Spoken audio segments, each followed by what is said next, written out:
Alors,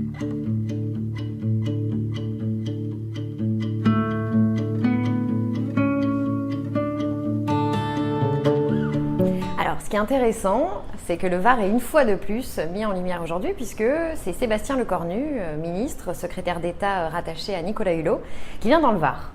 Alors, il vient dans le Var pour nous rencontrer, nous les marcheurs, parce que c'est important de nous rappeler un petit peu quel est le cap qui a été fixé par le président de la République et puis d'échanger avec ce qui a construit le mouvement En Marche et ce qui aujourd'hui doit continuer à le construire dans les perspectives suivantes, c'est-à-dire tous les hommes et les femmes qui ont contribué au projet présidentiel, qui ont contribué au projet des députés. Donc ce temps d'échange avec le ministre est privilégié et on l'attend avec impatience. C'était pas le tout que de faire élire des députés. Il fallait encore effectivement emmener au Palais Bourbon des personnes qui non seulement incarnaient le renouvellement dans la pratique, dans les idées, dans les visages, mais en plus qui bossent, parce que ça ne nuit pas d'être courageux de travailler un peu. Et je tiens juste à témoigner, puisque bien sûr je vois vos deux députés à l'Assemblée depuis maintenant 1 an, et que vous avez deux députés hyper engagés, hyper présentes, qui font le travail.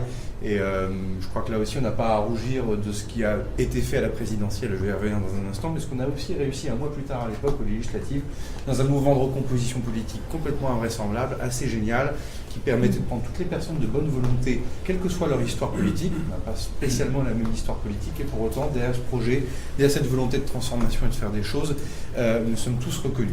Il faut qu'on garde une position, non pas centriste, mais centrale, dans le positionnement politique, qui permet, en entonnoir, de pousser, de rassembler toutes les personnes raisonnables. Pas de caricature aussi sur notre fibre sociale. Quelle majorité parlementaire et quel gouvernement augmente le complément familial? Quel pouvoir augmente l'allocation adulte handicapé? Quel pouvoir augmente le minimum vieillesse? Quel pouvoir diminue les cotisations sociales sur 20 millions de salariés? Quel pouvoir va organiser, avec difficulté dans un espace contraint, le dégrèvement partiel puis total, progressif de la taxe d'habitation, provoquant et donnant un véritable choc de pouvoir d'achat de manière quasi-universelle, en tout cas pour d'abord 80% de Français et ensuite les 20% français par la suite. C'est nous. C'est notre boulot d'expliquer ça. C'est notre boulot à ceux qui nous font la leçon sur les retraités, que c'est quand même la dignité de ce pouvoir que d'augmenter le minimum vieillesse, qui est véritablement le mécanisme de protection. C'est quand même l'honneur de ce pouvoir que de faire le chèque énergie pour 3,6 millions de Français, pour permettre à tous celles et ceux qui sont en précarité énergétique de leur payer leur électricité, leur gaz, leur fuel, leur bois, de manière complètement universelle. C'est quand même la dignité de ce pouvoir que d'organiser des primes à la casse, on les appelle primes de conversion maintenant, pour changer de voiture, pour tous les Français, 1 000 €, y compris pour les personnes imposables. Mesure classe moyenne. Mesure classe moyenne. Alors, il y a une réalité, c'est que si vous ne le dites pas, personne ne le dira à votre place.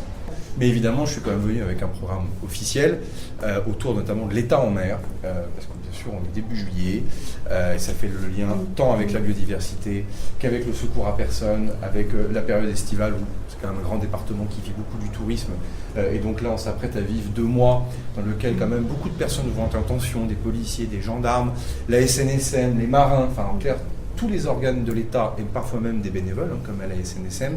Et donc tout à l'heure, je vais faire un peu les messages de prévention qui vont bien, puisque bien sûr l'été, c'est un plan de charge très dur pour nos équipes, les équipes de l'État, civiles comme militaires.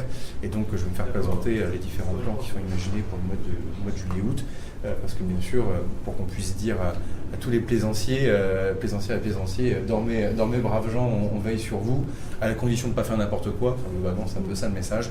Et donc on va faire ça tout à l'heure, ce qui sera aussi l'occasion, au nom du Président et du Premier ministre, de dire aussi à toutes les équipes qui vont bosser, elles, tout le mois de juillet, tout le mois d'août, toute notre reconnaissance. Voilà.